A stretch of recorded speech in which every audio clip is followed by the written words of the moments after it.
Good morning.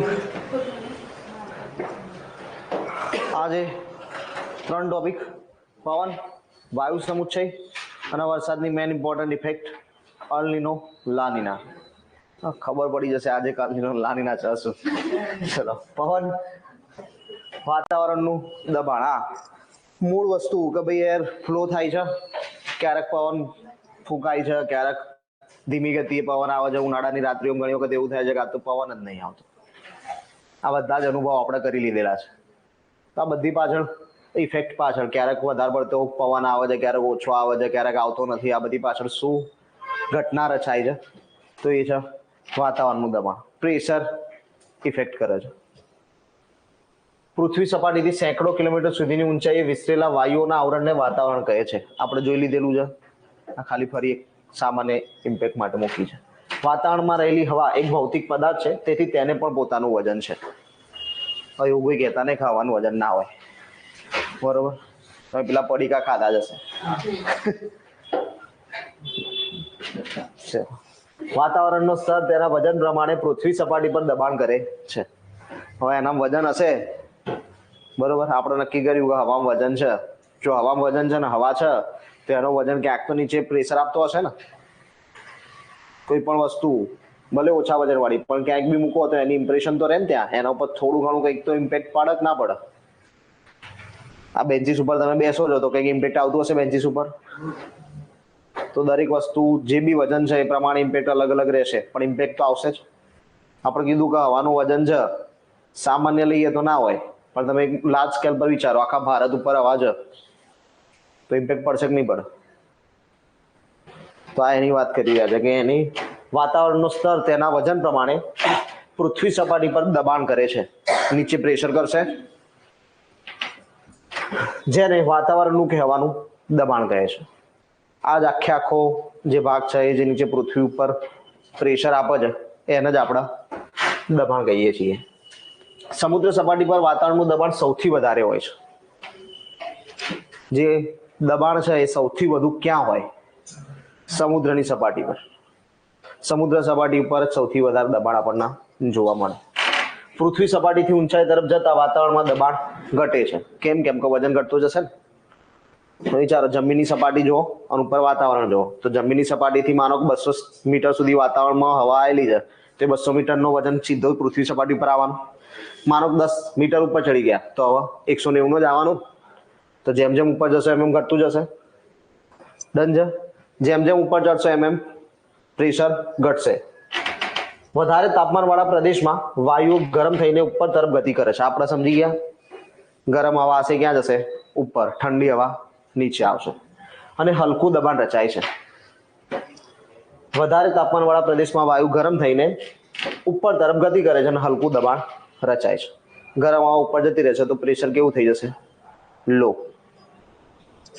હલકું દબાણ વાદળછાયા અને ભેજયુક્ત ઋતુ સાથે જોડાયેલ છે. જો લો પ્રેશર હશે તો કેવું વાતાવરણ હશે? વાદળછાયું અને ભેજયુક્ત. પ્રેશર કેવું હોવું જોઈએ? પણ લો. હલકું દબાણ એટલે લો પ્રેશર. લો પ્રેશર હશે તો વાતાવરણ કેવું હશે? તો કે વાદળછાયું અને ભેજયુક્ત. ડન છે? આ સ્ટેટમેન્ટ બધા યાદ રાખજો.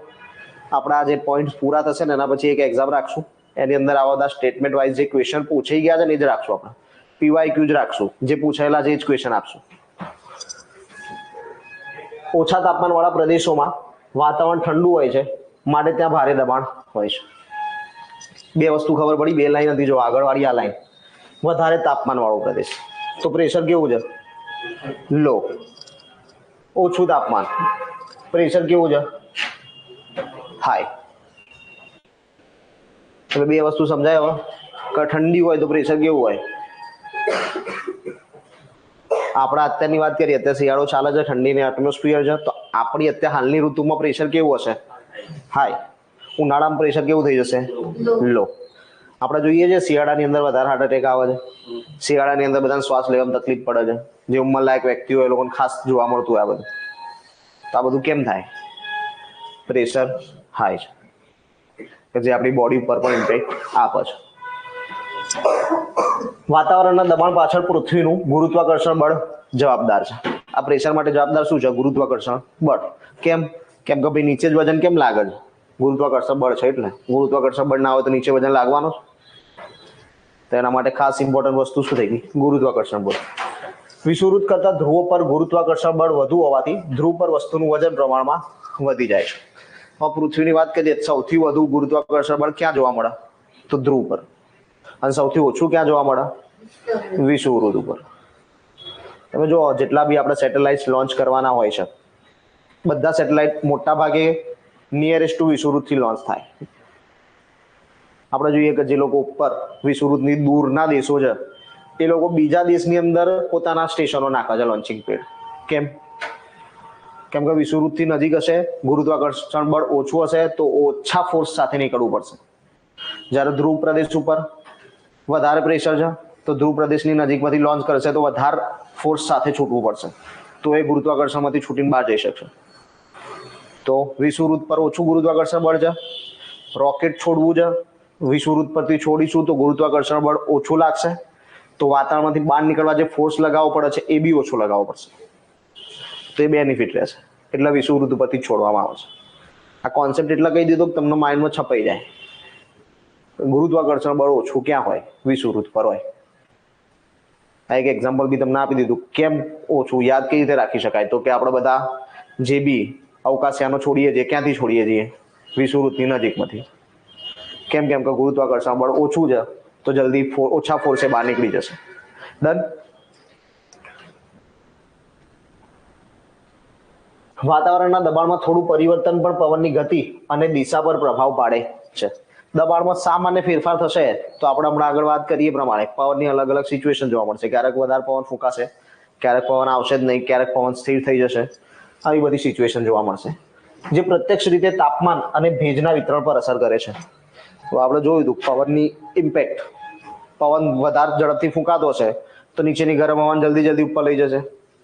ધીમે ધીમે ફૂંકાતો હશે ધીમે જશે, અને સ્થિર રાખશે તો ગરમ હવા રહી જશે. ઉપર જેમ ઘણી પવન થશે, વાદળ આવશે નહીં, વરસાદ વરસશે નહીં. ઝડપથી થશે તો એ પ્રોસેસ આખી ઝડપથી થશે તો જલ્દી વરસાદ આવશે. તો પરોક્ષ રીતે કામ કરે છે. ચલો, આમ વાતાવરણનું દબાણ પરોક્ષ રીતે સજીવોના જીવનની પરિસ્થિતિ પર અંકુશ ધરાવે છે.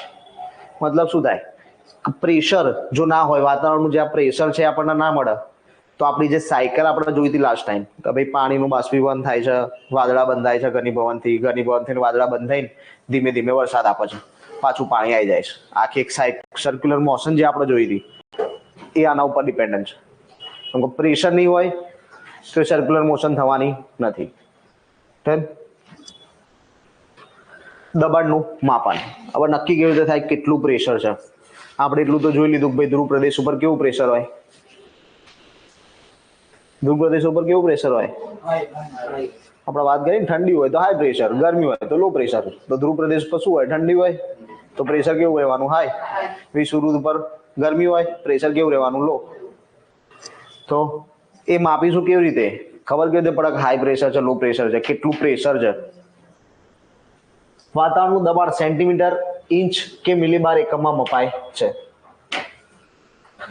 સેન્ટીમીટર, ઇંચ, મિલીબાર, 3 એકમો આપ્યા છે આપણને. આ 3 એકમની અંદર માપી શકાય. કયા કયા સાધનો છે? જો પહેલા તો હવામાન ખાતાની વાત કરીએ તો હવામાન મથકોમાં નોંધ રાખવા તથા હવામાન નકશાઓમાં વાતાવરણનું દબાણ દર્શાવવા મિલીબાર એકમ વાપરવામાં આવે છે. કયો એકમ ખાસ વાપરીએ છીએ? મિલીબાર. એવું નહીં મિલીબારમાં જ મપાય છે, સેન્ટીમીટર ને ઇંચમાં પણ માપી શકાય છે, પણ આપણે યુઝ શેનો કરીએ છીએ? મિલીબારનો. તો હવે એ બી જોવાનું કેટલા સેન્ટીમીટર, કેટલા ઇંચ બરાબર કેટલા મિલીબાર થશે. સમુદ્રની સરેરાશ સપાટીએ વાતાવરણનું દબાણ 7 સેન્ટીમીટર, 30 ઇંચ, 1013 મિલીબાર છે. કઈ જગ્યા ઉપર? સમુદ્રની સરેરાશ સપાટીએ દબાણ કેટલું છે? સેન્ટીમીટરમાં કહે તો 7 સેન્ટીમીટર, ઇંચમાં કહે તો 30 ઇંચ, મિલીબારમાં કહે તો 1013 મિલીબાર. હવે આ જ વસ્તુ આપણે ભાગ પાડીને તમને આપી કે 1 સેન્ટીમીટર બરાબર 13.32 મિલીબાર. 1 મિલીબાર બરાબર કેટલા ઇંચ? 0.2952 ઇંચ. અને પરીક્ષામાં પૂછાઈ ગયું છે 1 મિલીબાર બરાબર કેટલા ઇંચ, આવું પરીક્ષા પૂછાયેલું છે. ડન છે. આ બી પૂછાયું છે સમુદ્ર સપાટી ઉપર કેટલું દબાણ હોય, કેટલું પ્રેશર હોય, 1013 મિલીબાર. આ એક સ્લાઇડ આપણે એટલે જ અલગથી રાખી કે આમાંથી ખાસ બે પ્રશ્નો આવી ગયેલા જ છે કે 1 મિલીબાર બરાબર કેટલા ઇંચ અને તાપમાન કેટલા મિલીબાર હોય, તો 1013 મિલીબાર હોય. ડન છે. ધ્યાન રહેશે. 1013 યાદ રહે પછી એવું ના થાય કે 7 ને 30 ભૂલી ગયા. સેન્ટીમીટર આવે તો 7, ઇંચ આવે તો 30. કઈ નહીં સાહેબ, આ યાદ રાખી લીધું ને, 1 સેન્ટીમીટર બરાબર 13.32 મિલીબાર, તો ગણી લઈશું 13.32 એ 1 તો 1013 કેટલા, નહીં યાદ રાખવું 7 તો ના રાખવો તો વાંધો નહીં, હાલ દાખલો ગણી લેવાનો. ચલો ડન છે. વધીએ આગળ. વાતાવરણનું દબાણ, વાયુ દાબ માપક. ગુજરાતી છે એનું વાયુ દાબ માપક, જેને આપણે જાણીએ છીએ બેરોમીટર. એરોમીટર નહીં, બેરોમીટર, ટાઈપિંગ મિસ્ટેક છે. બેરોમીટર. નિષ્પ્રવાહી વાયુદાબ માપક એટલે કે એનોરાઇડ બેરોમીટર. વાયુદાબ આલેખક બેરોગ્રાફ જેવા સાધનોથી માપી શકાય છે. 3 સાધન આપણને આપ્યા. એક આપ્યું બેરોમીટર, એનોરાઇડ બેરોમીટર, બેરોગ્રાફ. બેરોમીટર ની અંદર છે ને પ્રવાહી યુઝ થશે, લિક્વિડ યુઝ કરીશું. લિક્વિડ વગર યુઝ કરીશું તો એનોરાઇડ બેરોમીટર થઈ જશે, અને ગ્રાફમાં યુઝ કરીશું તો બેરોગ્રાફ. ડન. તાપમાન માપવાના 3 સાધન આપણને આપ્યા: બેરોમીટર, એનોરાઇડ બેરોમીટર અને બેરોગ્રાફ. પારાવાળા 14 ના વાયુદાબ માપકથી વાતાવરણનું દબાણ વધુ ચોકસાઈથી માપી શકાય છે. એટલે અહીંયા સ્પષ્ટતા એવી કરવામાં આવી છે કે બેરોમીટરથી સારી રીતે દબાણ માપી શકાય છે. કેમ કે એની અંદર શું છે? લિક્વિડ. કયું? પારો, મર્ક્યુરી.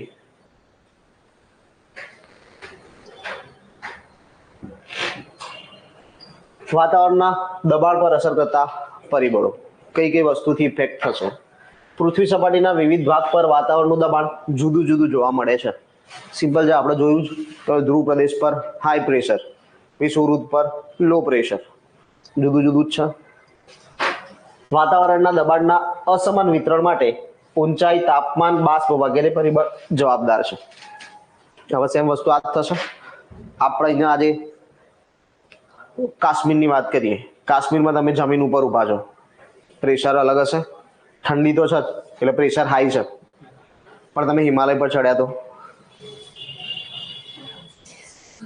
ઠંડી વધારે વધી તો પ્રેશર બી વધારે વધશે ને.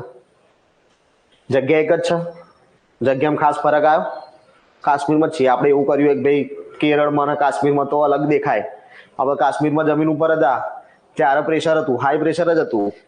પણ એઝ પર કમ્પેર હિમાલયની તો કે ના, તો એના કમ્પેરિઝનમાં તો લો છે. તો એક જ એરિયામાં પ્રેશર ડિફરન્સ આવ્યો. વસ્તુ શું ઇફેક્ટ કરી? ઊંચાઈ. તાપમાન, તાપમાન ડિફરન્સ હોય. સમુદ્ર સપાટી, જમીન સપાટી. Temperature difference, pressure difference. ભેજ, ભેજ વધારે છે, ભેજ ઓછો છે. ચલો એક એક કરીને જોઈ લઈએ. ઊંચાઈ. પૃથ્વી સપાટીથી અનેક કિલોમીટર ઊંચાઈ સુધી હવાના થર આવેલા છે, આપણે જોઈ લીધેલા છે. બરાબર. ક્ષોભ આવરણ, અલગ અલગ આવરણો આપણે જોયા હતા.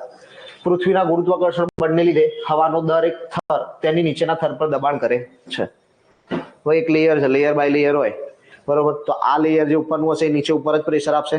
નીચે વાળું પ્રેશર છે એની નીચે વાળા ઉપર પ્રેશર આપશે, અને છેલ્લે જમીન ઉપર પ્રેશર આવશે. તો એક થરની ઉપર બીજો થર પ્રેશર કરશે, બીજા થરની ઉપર ત્રીજો થર પ્રેશર કરશે. એવી રીતે એક પછી એક પ્રેશર આવતું જશે. તેથી વાતાવરણના નીચેના ભાગ પર હવા દબાયેલી અને ઘટ્ટ હોય છે, જેના કારણે શું થશે? છેલ્લે જે લેયર આવશે જમીન ઉપર વાળું, એમાં શું થશે? હવા દબાયેલી અને ઘટ્ટ, જાડી. કેમ? કેમ કે પ્રેશર વધારે છે તો મોલિક્યુલર્સ ભેગા. 6 વાયુ જ પણ મોલિક્યુલર્સ ભેગા હશે. જ્યારે ઉપરના ભાગ પર તે પાતળી હોય છે. કેમ? કેમ કે મોલિક્યુલર્સ છૂટા રહેવાના છે. ઉપર પ્રેશર છે, સૌથી ઉપરના લેયરમાં પ્રેશર હશે, એની ઉપર કોઈ છે તો કે ના, તો શું એના ઉપર પ્રેશર એટલું રહેવાનું નહીં, તો એ હવા છૂટી છૂટી રહેશે, પાતળી રહેશે. પણ જેમ જેમ તમે નીચે આવતા જાઓ છો એમ પ્રેશર વધતું જાય છે, એટલે મોલિક્યુલસ વચ્ચેની જે સંરચનાની ગેપ છે એ ભરાતી જશે. એના કારણે સૌથી નીચેનામાં સૌથી ઓછી ગેપ હશે. ડન.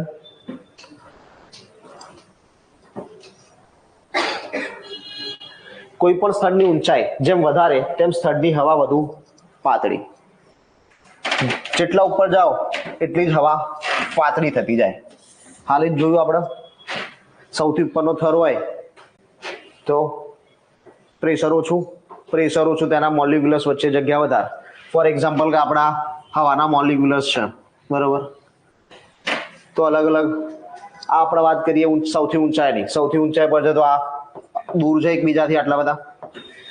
આ એક લેયર છે, માનો કે આ બીજું લેયર છે, તો બીજા લેયરમાં આ લેયરનું પ્રેશર આવશે, આ લેયર નીચે પ્રેશર કરશે ગુરુત્વાકર્ષણ બળના કારણે. તો હવે આના મોલિક્યુલસ આટલા બધા છૂટા છૂટા નહીં હોય, આવી રીતે હશે, નજીક નજીક આવી ગયા હશે થોડા. એના નીચે વિચારો તો હવે તો આ બે લેયરે પ્રેશર કર્યું તો મોલિક્યુલસ હજી નજીક નજીક આવી જશે. છતો વાયુ સ્ટેટ જ, બરોબર. સિચ્યુએશન શું છે? ઘન પ્રવાહી વાયુમાંથી વાયુની જ છે, પણ મોલિક્યુલસની સ્થિતિ શું થતી જાય છે? ભેગી. તો સૌથી ઉપર તો પાતળી હવાના કારણે જુદા છે, તો એ જ વસ્તુ અહીંયા લખી, જેમ જેમ ઊંચાઈ વધારે તેમ તેમ સ્થળની હવા વધુ પાતળી. કેમ? કેમ કે મોલિક્યુલસ દૂર છે. જેટલા મોલિક્યુલસ દૂર હશે એટલી હવા શું કહેવાશે? પાતળી. જેટલા મોલિક્યુલસ નજીક હશે એટલી હવા શું કહેવાશે? જાડી, ઘટ. પાતળી હવાનું દબાણ ઓછું હોય છે. સિમ્પલ વસ્તુ છે, આપણે જોયું. જેમ જેમ મોલિક્યુલસ વધશે એમ પ્રેશર વધશે. કેમ? કેમ કે વજન વધશે. સમજો ફરક. ફુગ્ગો, એક બલૂન લઈએ, હવા ભરીએ, અને સાથે બે બલૂન લઈએ ને હવા ભરીએ, કાં તો એક મોટો બલૂન લઈએ ને હવા ભરીએ, ફરક પડે? તમે નાના બલૂન ભેગા કરો અને એક ડબ્બા મૂકો, અને એક મોટો બલૂન ભરો ને હવા ડબ્બા મૂકો, કોનું પ્રેશર વધારે લાગે? મોટો બલૂન એનું જ ને. એ વસ્તુ છે. ચલો, સમુદ્ર સપાટીથી ઊંચે જતા સરેરાશ દર 165 મીટરની ઊંચાઈએ 1 સેન્ટીમીટર કે 13.12 મિલીબાર દબાણ ઘટે છે. આપણે જોયું હતું 1 સેન્ટીમીટર બરાબર 1.13 મિલીબાર છે. 1 સેન્ટીમીટર બરાબર 1.13 મિલીબાર હતું. ઘટાડો થયો, ઘટે છે એવું કીધું છે. ક્યારે? સમુદ્ર સપાટી પરથી ઊંચે જતા. કેટલા ડિસ્ટન્સ પર? દર 165 મીટરે. અહીંયા મીટર છે, સેન્ટીમીટર નથી. 165 મીટર ડિસ્ટન્સ ઉપર જાઓ ત્યારે કેટલું પ્રેશર લો થાય? તો કે 1 સેન્ટીમીટર લો થાય, એટલે કે 13.32 મિલીબાર લો થાય. ડન. હિમાલયનું માઉન્ટ એવરેસ્ટ શિખર લગભગ 8,848 મીટર ઊંચું છે. ત્યાં હવા પાતળી હોવાથી હવાનું દબાણ આશરે 54 સેન્ટીમીટર કે 320 મિલીબાર જેટલું ઘટે છે. ટેમ્પરેચર લો, પ્રેશર લો, ટેમ્પરેચર લો છે. જેમ જેમ ઉપર જશો હવા ઠંડી થતી જશે, એટમોસ્ફિયર ઠંડુ આવતું જશે. પ્રેશર કેવું થઈ ગયું? લો.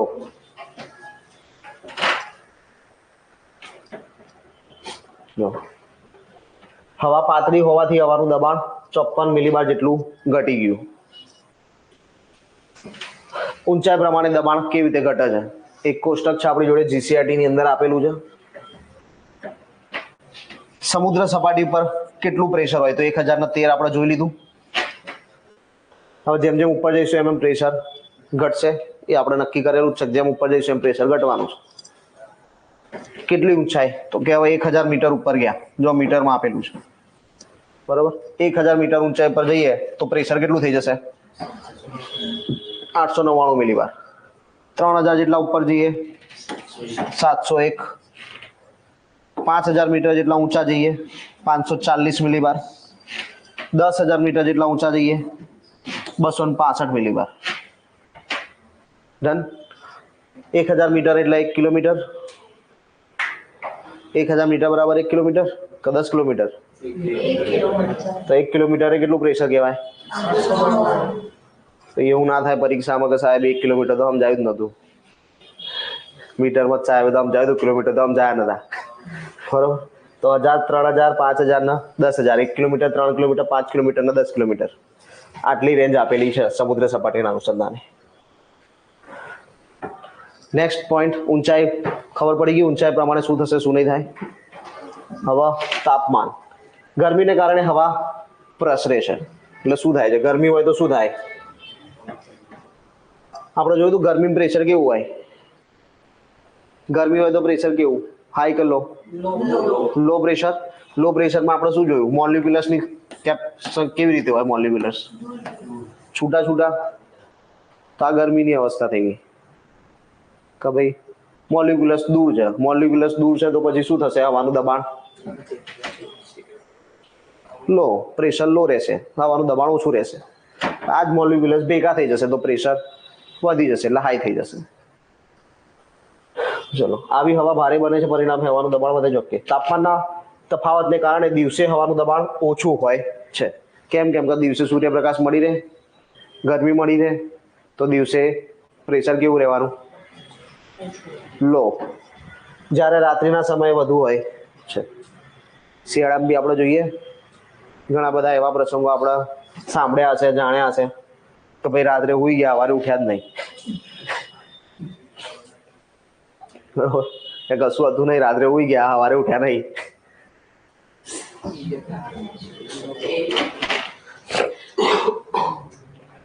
ચલો, ઉનાળામાં જમીન વિસ્તારો પર હવાનું દબાણ હલકું. આપણે હાલ વાત કરી લીધી, એનું એ સ્ટેટમેન્ટ ફરી લખ્યું. શિયાળામાં દબાણ ભારે.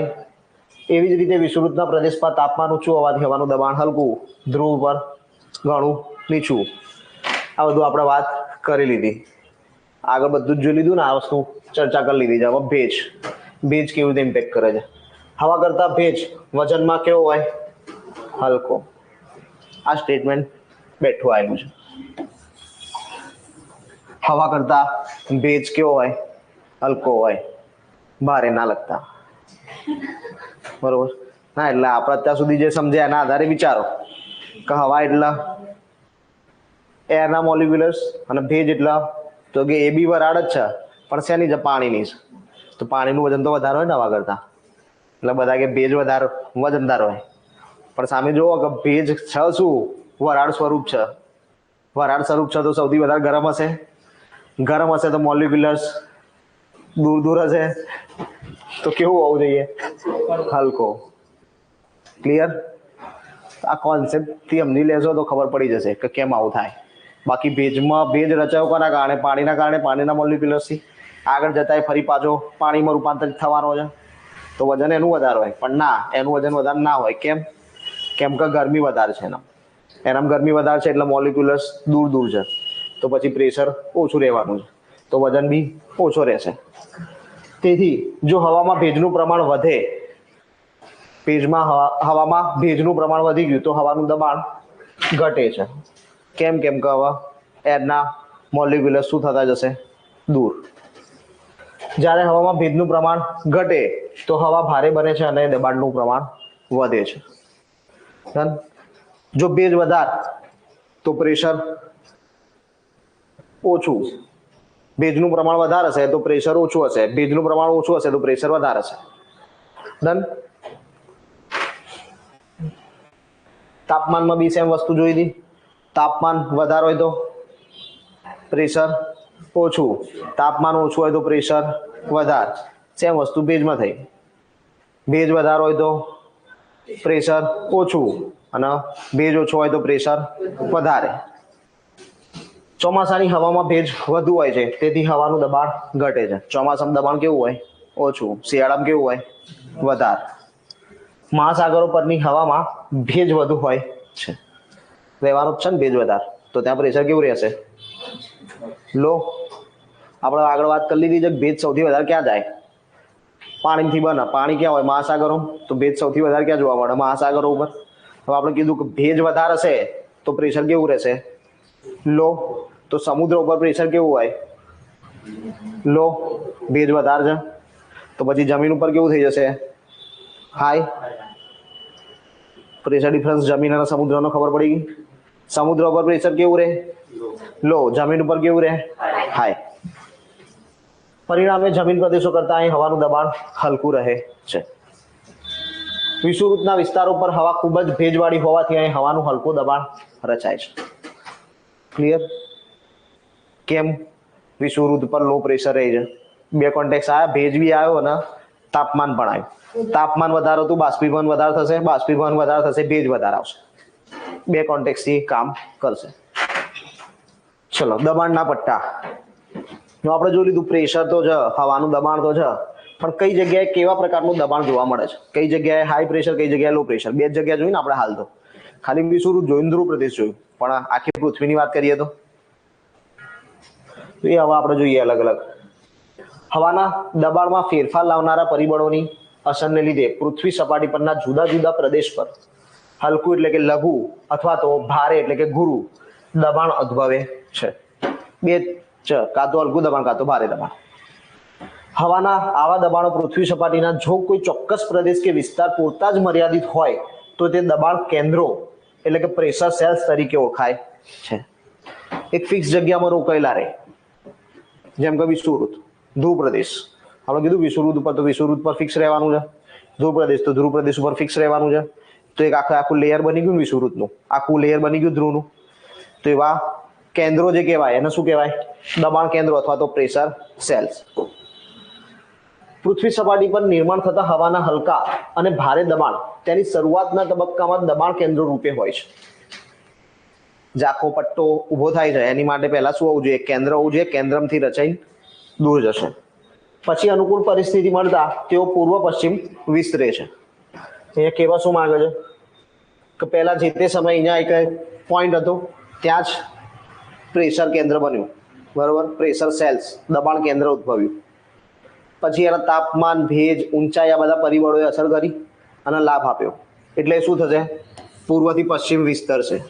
આખો પટ્ટો આવી રીતે લાંબો કરશે અને એના કારણે શું થશે? આખો એક બેલ્ટ તૈયાર થશે, પટ્ટો તૈયાર થશે. આમ દબાણના પટ્ટા લગભગ એક જ અક્ષાંશીય સીમામાં ગોઠવાયેલા અને એક સરખું દબાણ ધરાવતા કેન્દ્રો છે. જે અક્ષાંશ વૃત્તિ પૂર્વ પશ્ચિમ પટ્ટામાં ભારે દબાણના પ્રદેશ વધુ આવેલા છે તેને ભારે દબાણનો પટ્ટો અથવા ગુરુદાબ પટ્ટો કહે છે. એવી વસ્તુ છે. માનો કે આ એક સીમા નક્કી કરેલી છે પૃથ્વીની. હવે અહીંયા જે બી કેન્દ્રો આવે છે 10-12, બધા કેન્દ્રો કેવા છે? તો કે હાઈ પ્રેશર. બધા કેન્દ્રો હાઈ પ્રેશર હોય તો આખો બેલ્ટ કયો થઈ જાય? High pressure belt. માનો કે આ બધા હાઈ પ્રેશરની જગ્યાએ લો પ્રેશર હોય તો લો પ્રેશર બેલ્ટ. જે પૂર્વ પશ્ચિમ પટ્ટામાં હલકા દબાણના પ્રદેશો વધુ આવેલા છે તેને હલકા દબાણનો પટ્ટો અથવા લઘુદાબ પટ્ટ કહે છે. ગુરુદાબ લઘુદાબ પટ્ટમાં મને લાગે ત્યાં સુધી કોઈ પ્રોબ્લેમ ના હોવી જોઈએ, બરોબર? લઘુ એટલે નાનું, ગુરુ એટલે ચલો આખી આકૃતિ છે, ક્યાં કેવા પટ્ટા રચાયેલા છે, શું છે શું નહીં. જો આ વિષુવવૃત્તીય લઘુદાબ પટ્ટ,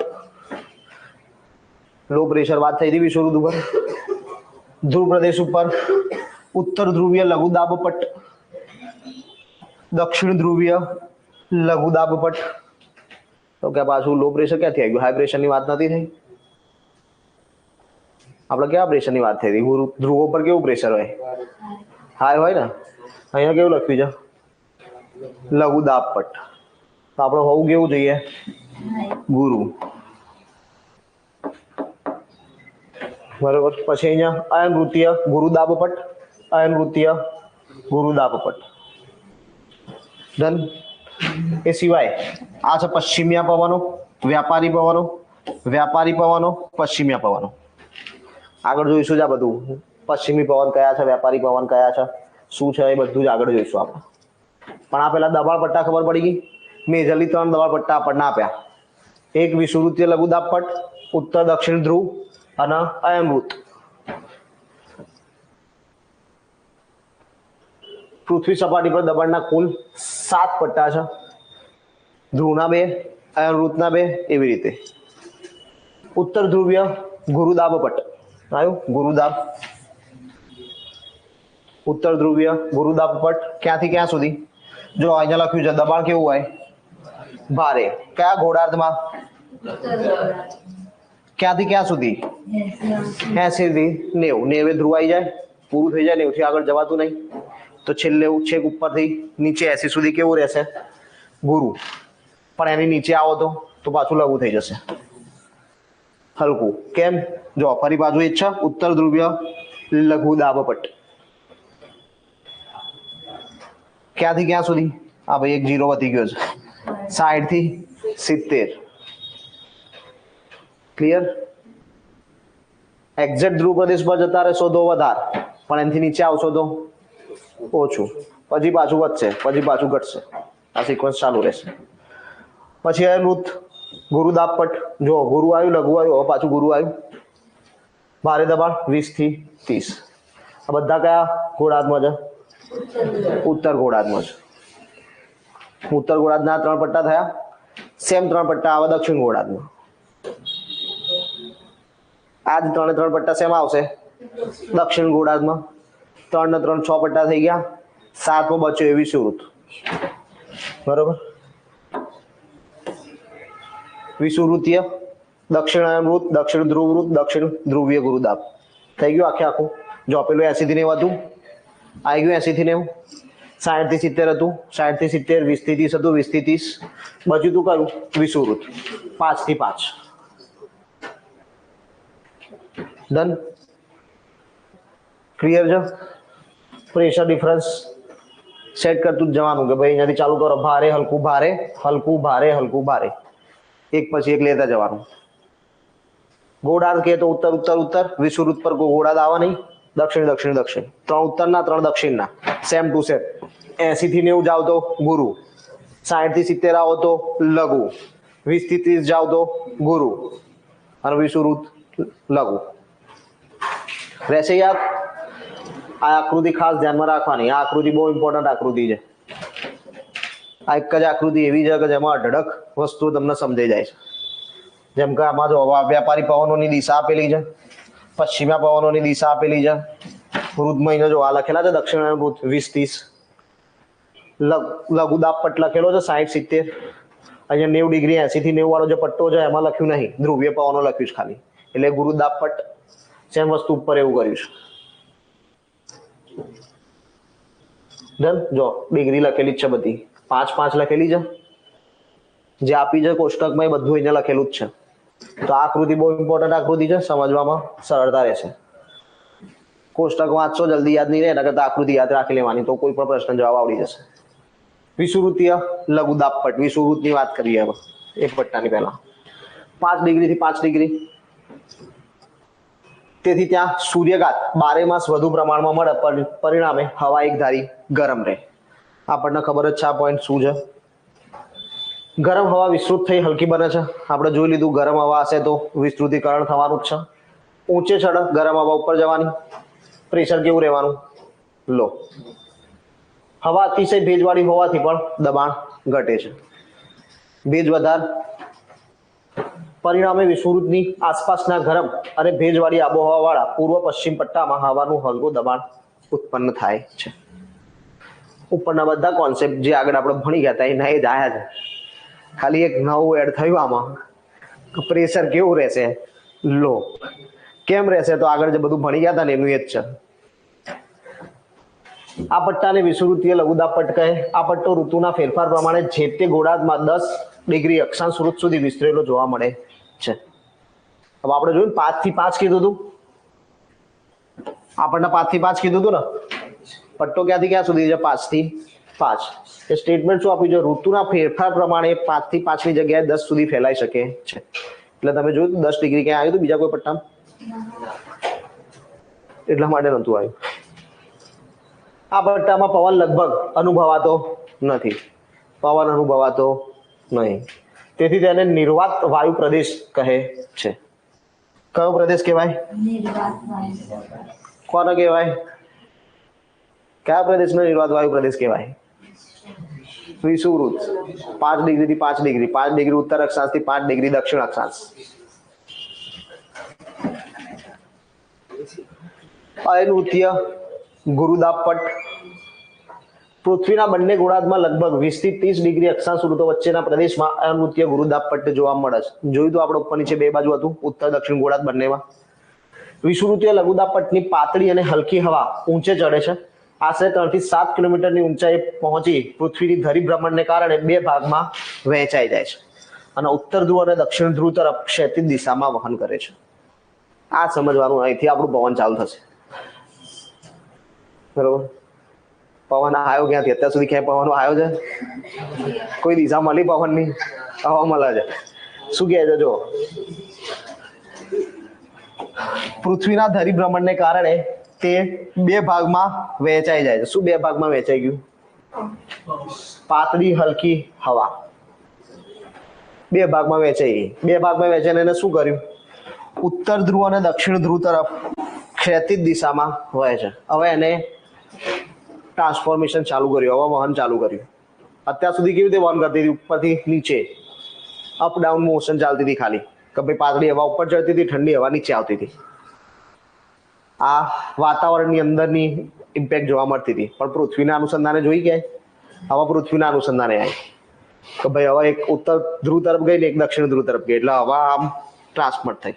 અત્યાર સુધી અપડાઉનમાં ટ્રાન્સફર જોઈ હતી, હવે ફેલાવાનું શરૂ થયું. હવે આ ફેલાશે, એના કારણે જ આગળ જતા આપણને અલગ અલગ વસ્તુ જોવા મળશે. બરોબર. અલગ અલગ સ્ટ્રીમ્સ જોવા મળશે. અલગ અલગ પેલા વ્યાપારી પવન, પશ્ચિમી વિક્ષોભના પવન, આ બધા પવનો જોવા મળશે અને ચક્રવાત બી આવશે. ડન. આ હવાનો કેટલોક જથ્થો બંને ગોળાર્ધમાં આશરે 20 થી 30 અક્ષાંશો વચ્ચેના વિસ્તાર નીચે પૃથ્વી સપાટી તરફ આવે. આ વિસ્તારમાં હવા એકત્રિત થાય. બધું આપણે આગળ પેલામાં જોઈ લીધું, સમજી લીધું. આ ખાલી લખાણ છે. ધ્રુવીય લઘુદાબ પટ 60 થી 70 વાળું પરિભ્રમણ ગતિ જવાબદાર છે. એકની એક જ વસ્તુ લખેલી છે, આપણે ચર્ચા કરવામાં ટાઈમ બગાડતા નહીં. બરોબર. જે આપણે જોવાનું છે, આગળ જોવાનું છે કામનું, એટલે આપણે આમાં ટાઈમ નહીં બગાડતા. ધ્રુવીય ગુરુદાબ પટ લઘુદાબ પટ હતો, હવે આ ગુરુદાબ પટ છે 80 થી 90.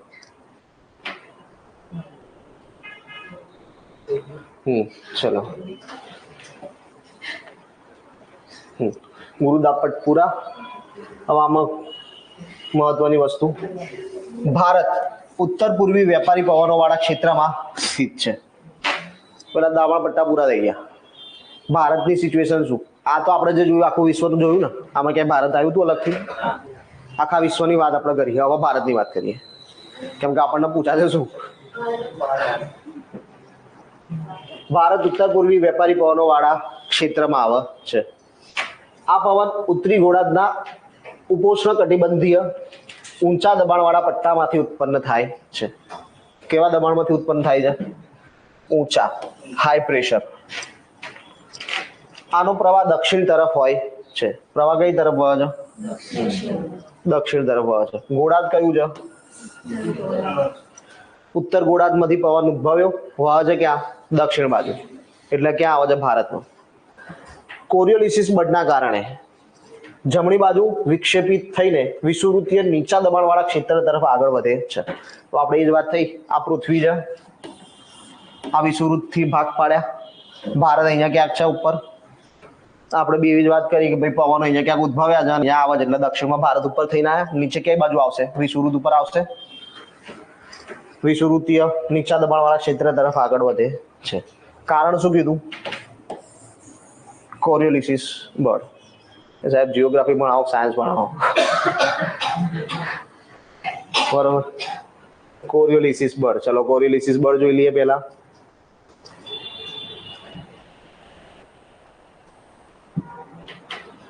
કોરિયોલિસિસ બળ કોને કહેવાય? તો પૃથ્વીના ભ્રમણને કારણે ઉત્પન્ન થતા આભાસી બળને કોરિયોલિસિસ બળ તરીકે ઓળખવામાં આવે છે. આભાસી બળ દેખાતું નહીં, ખાલી આપ અનુભવાય છે એમ. એક એક્ઝામ્પલ તરીકે જોઈએ. પૃથ્વી ફરે છે, એની જોડે જોડે આપણે ફરીએ છીએ. માનો કે એકદમથી પૃથ્વી ફરતી ઉભી રહી જાય તો આપણે ક્યાં જઈએ? બસમાં થાય એવું, એકદમથી બ્રેક વાગે કેવું થાય? સમજો? ત્યાંનો સીધો મતલબ એવો થયો ને કે આપણા ઉપર પૃથ્વી ફરે છે, એના કારણે કોઈક પ્રેશર લાગે છે, કોઈક બળ લાગે છે. સમજો છો? બસ મુવમેન્ટ કરે છે અને એકદમથી બ્રેક મારી દે છે તો આપણને આગળ ધક્કો વાગે છે. મતલબ શું થયો? બસની સાથે સાથે આપણી કંઈક મોશન ચાલુ હતી, તો પૃથ્વી પોતે ફરે છે તો એની સાથે સાથે બી આપણી મોશન હશે. તો એ કેમ છે? તો કોઈ ફોર્સ લાગે છે તો જ હોય ને, એના વગર તો હોય નહીં. તો કયો ફોર્સ છે?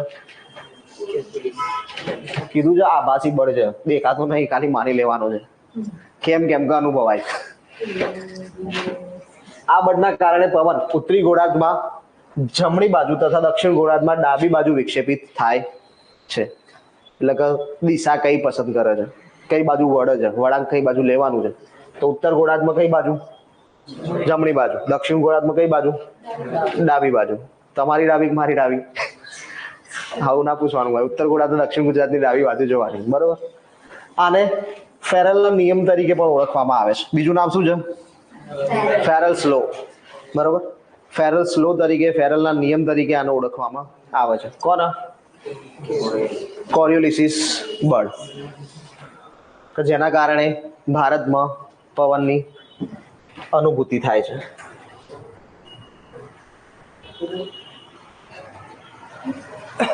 એટલે આપણે અહીંયા હતા, બરોબર. જમણી બાજુ વિક્ષેપિત જોયું.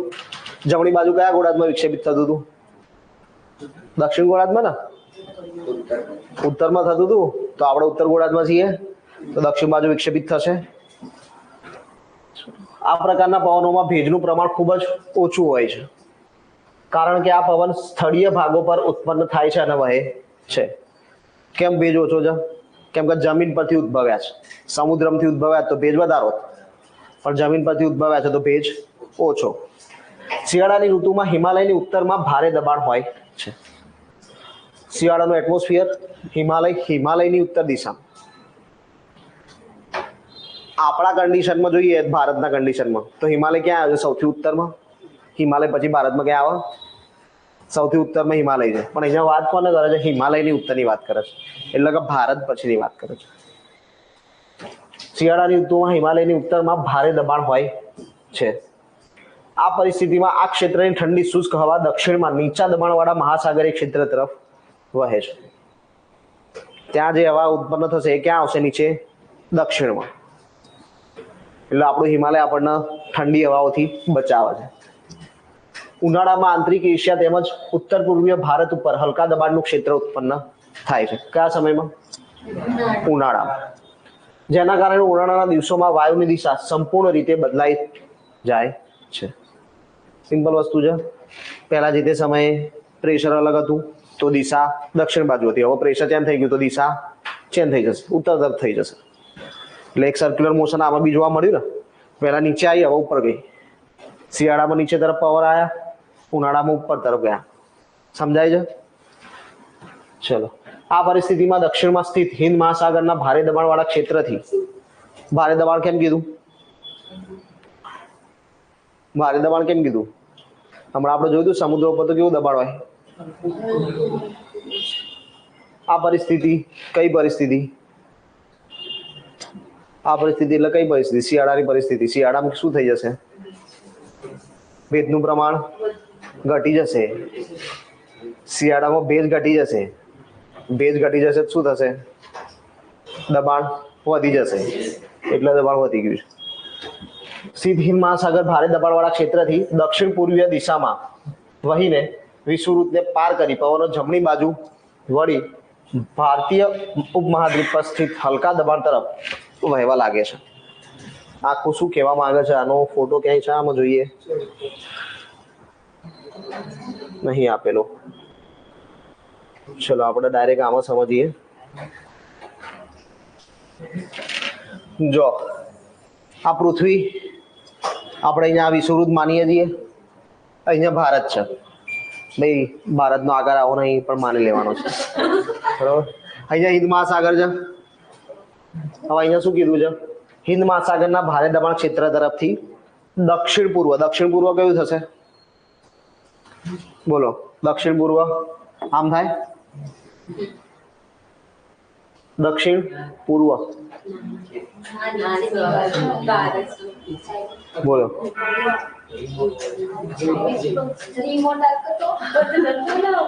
બોલો. જો દક્ષિણ પૂર્વ દિશામાં વહીને વિષુવવૃત્તને પાર કરી પવનો જમણી બાજુ વળી ભારતીય ઉપમહાદ્વીપ પર સ્થિત. એટલે આવવાનું ક્યાં છે?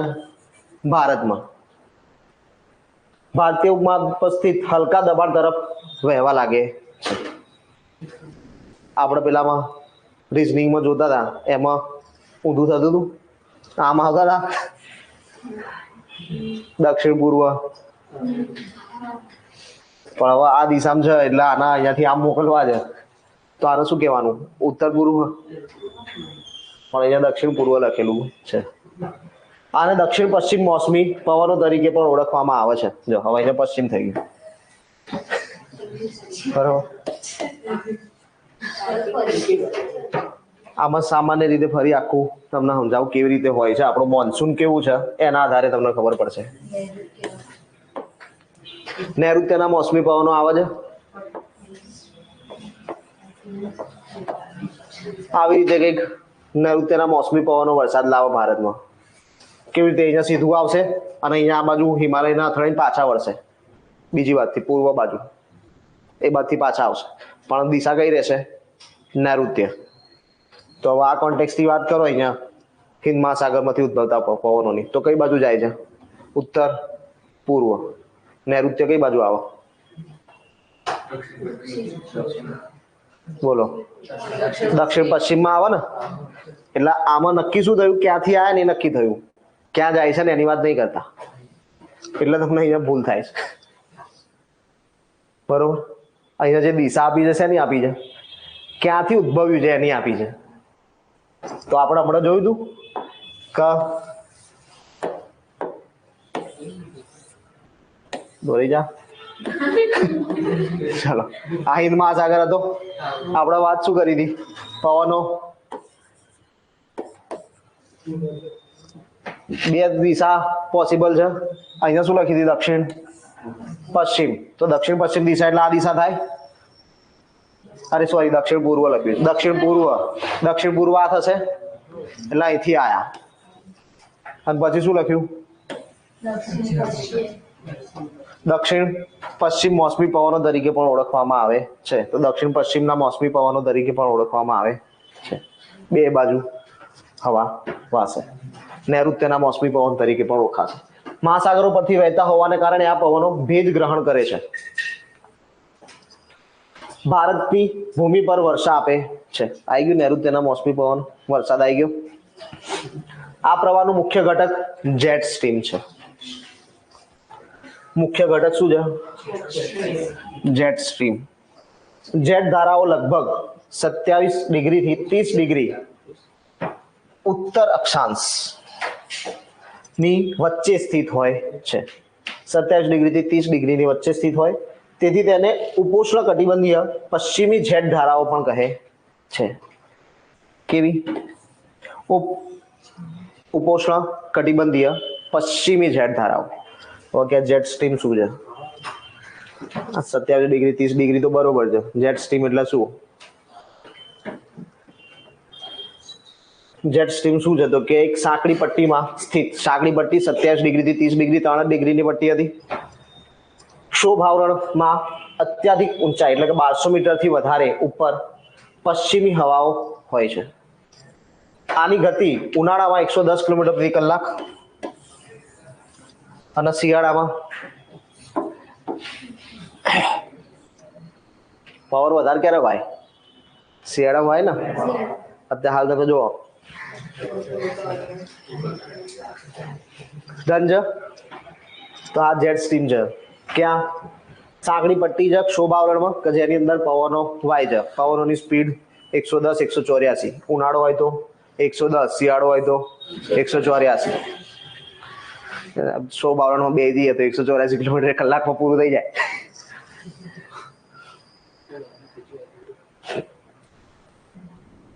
ચલો, થઈ ગયું. ભારતમાં જેટ સ્ટ્રીમ ઉનાળાની ઋતુ સિવાય સંપૂર્ણ વર્ષ હિમાલયની દક્ષિણમાં પ્રવાહિત થાય છે. ઉનાળામાં આવતી નહીં, એ સિવાય આખું વર્ષ ક્યાં જોવા મળે છે? હિમાલયની દક્ષિણમાં. એટલે આખા ભારતની અંદર આવી જશે. આ જેટ સ્ટ્રીમના લીધે દેશની ઉત્તર તેમજ ઉત્તર પશ્ચિમી ભાગમાં પશ્ચિમી વિક્ષોભની સ્થિતિ ઉત્પન્ન થાય છે. શાની સ્થિતિ ઉદ્ભવી? પશ્ચિમી વિક્ષોભની સ્થિતિ ઉદ્ભવી. કોના કારણે? જેટ સ્ટ્રીમના કારણે. જેટ સ્ટ્રીમ સમજાઈ ગયું ને? 27 ડિગ્રીથી 30 ડિગ્રી એકદમ નાની પટ્ટી ક્ષોભારોની અંદર પવનો વાય. ઉનાળો હોય તો 110 કિલોમીટર, શિયાળો હોય તો 184 કિલોમીટરની સ્પીડ. એ રીતે પવનો વાય છે. એના કારણે શું થાય તો કે ઉત્તર દિશા અને ઉત્તર પશ્ચિમ દિશાની અંદર પશ્ચિમી વિક્ષોભની સ્થિતિ ઉદ્ભવે છે. પશ્ચિમી વિક્ષોભ શું છે એ જોઈએ.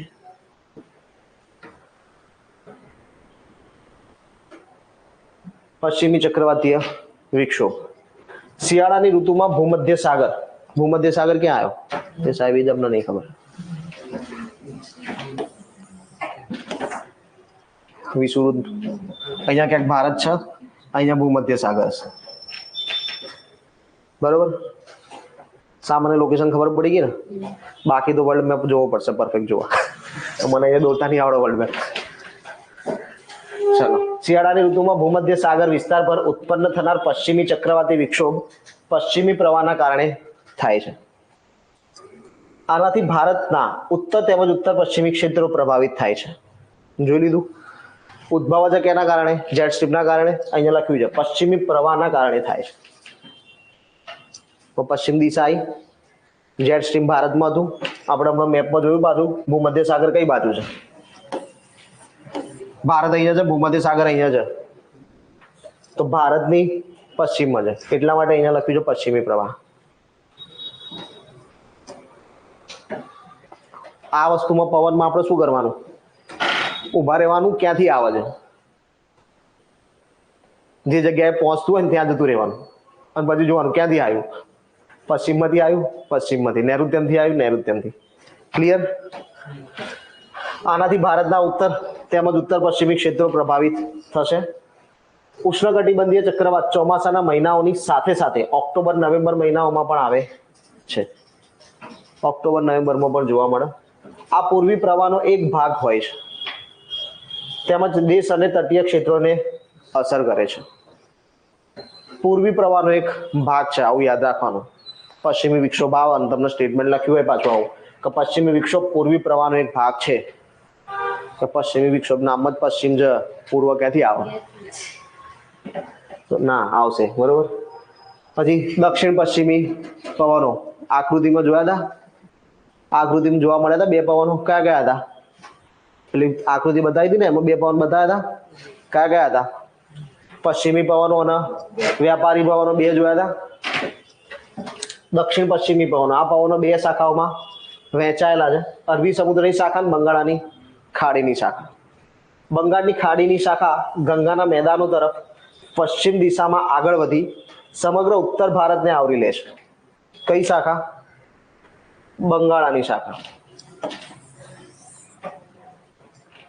આખા ઉત્તર ભારતને આવરી લે છે.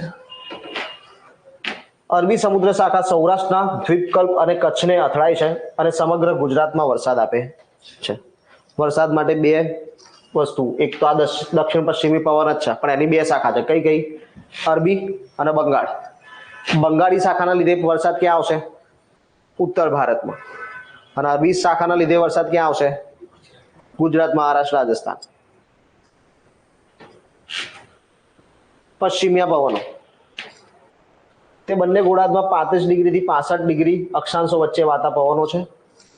તે ઉત્તર ગોળાર્ધમાં નૈઋત્ય દિશામાંથી અને દક્ષિણ ગોળાર્ધમાં વાયવ્ય દિશામાંથી ઉપધ્રુવીય લઘુદાબ પટ્ટ તરફ વાય છે. એટલે આપણે ચોમાસામાં જોઈએ છે નૈઋત્યના મોસમી પવનો. તે પ્રતિ વ્યાપારી પવનો તરીકે ઓળખાય છે. આને કેવા કહેવાય? પ્રતિ વ્યાપારી પવનો. પશ્ચિમિયા પવનો પ્રતિ વ્યાપારી પવન છે, તો દક્ષિણ પશ્ચિમી પવન વ્યાપારી પવન છે.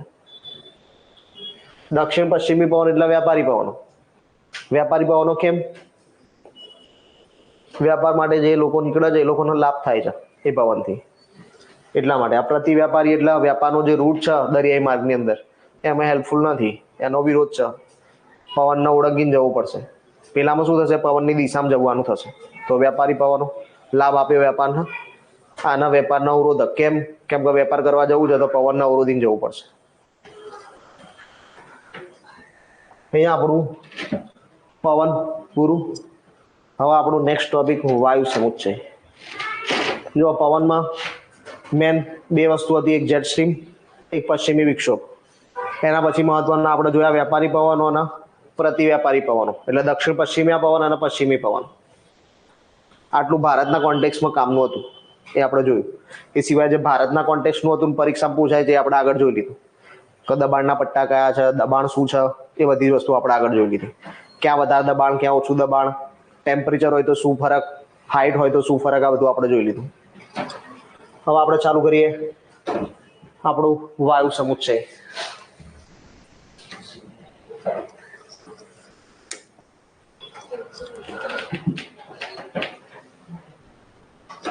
તો બીજી ફાઇલ ચાલુ થઈ ગઈ.